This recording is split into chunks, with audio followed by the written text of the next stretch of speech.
what I'm doing is watching the solder behind the iron. And do you see it frost over? As it's real shiny when it's molten, but when it solidifies, it kind of frosts over a little bit. See it happening about that far, an inch or so behind where I'm working. And that's when it solidifies. I'm just stopping. I don't know if you can tell or not, but the iron is, I'm resting the iron right on the glass. So you don't have to worry about thermal shocking the glass too much as long as you're not hanging around it a lot, right? Getting the glass too hot so it cracks. So, you know, just keep kind of moving. Now, I'll warn you that I make this look really easy. So, it is not, same deal like when I was talking about scoring, it's not this. It's not doing this and trying to, you know, like paint the solder on or something, right? If you go smooth and take it like this, it melts and it flows real smooth. What we're looking for is what we call a rounded bead to come up. So you want just a little bit of solder there so it kind of rounds up. So when I was soldering, when I saw it start to flatten out behind my iron, I was just adding more solder to it. Let me show you what not enough solder looks like, if I can. Do you see it sticking here? Do you see the solder sticking on the glass? There's something going on there. I don't know if there's, sometimes there's just, you know, the glass is dirty, and so now the solder has a place to kind of grab something, and so it'll do that.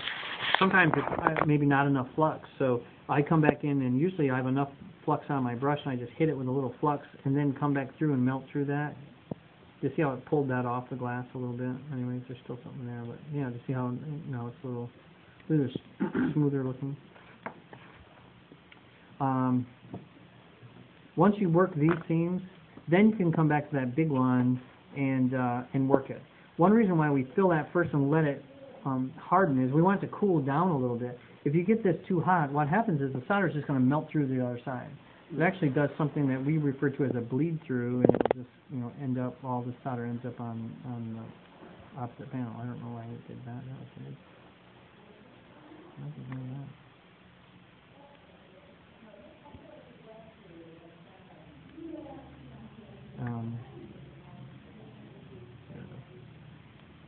So sometimes flux will make this go a little smoother. What flux does is a couple of things. One is it cleans off the copper. So it takes the oxidation off the surface of the copper so the solder wants to stick to it. The other thing it does is it helps the solder to flow a little smoother. See here how it's not even set up right there. Do you see that? See how it's real shiny? Now it's getting kind of frosted looking as it cools off. Now it's hard. I didn't like how this one was looking, so I hit it with a little flux just to see if I can smooth that out. How many times do you go over? Oh, see, there's a good thing and a bad thing with soldering. The good thing is that if you don't like how it looks, you can just go over it, right? I mean, the bad thing to soldering is if you don't like how it looks, you can just go over it.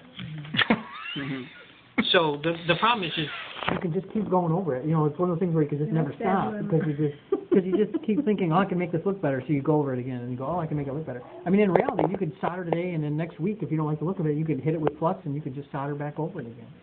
Soldering is definitely one of those things where you just got to walk away from it at some point and go, okay, it's good enough. I have a real simple rule.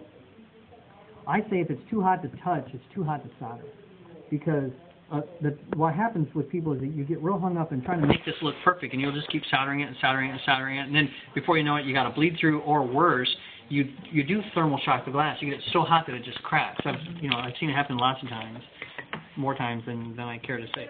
So it's an issue of, I mean, you can always fix it. So just remember that, and think, if you don't like how that looks, it's like, fine, just go somewhere else, right?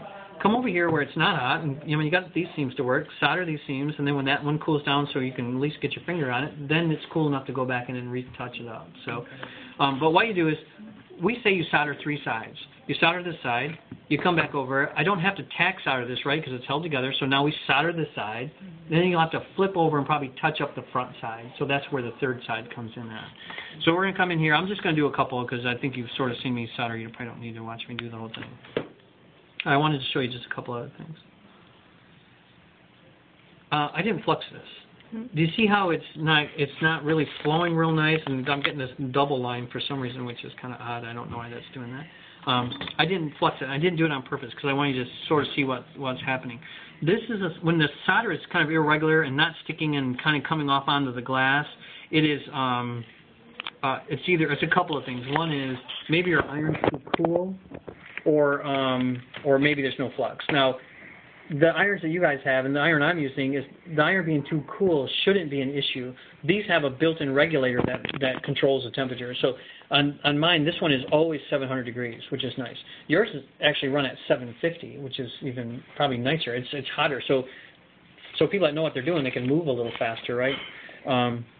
At first, you're going to feel like you're going real slow, but once you get more confident with it. So I'm going to come in and hit this with some flux, because that's what I should be doing.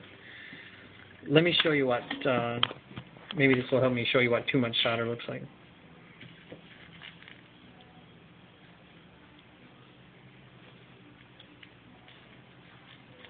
This is too much solder. Do you see how it's real blobby looking, as we use that term to describe it, and it's kind of spilling over onto the glass, and it's real bulbous, right, as it kind of pops up. That's too much solder.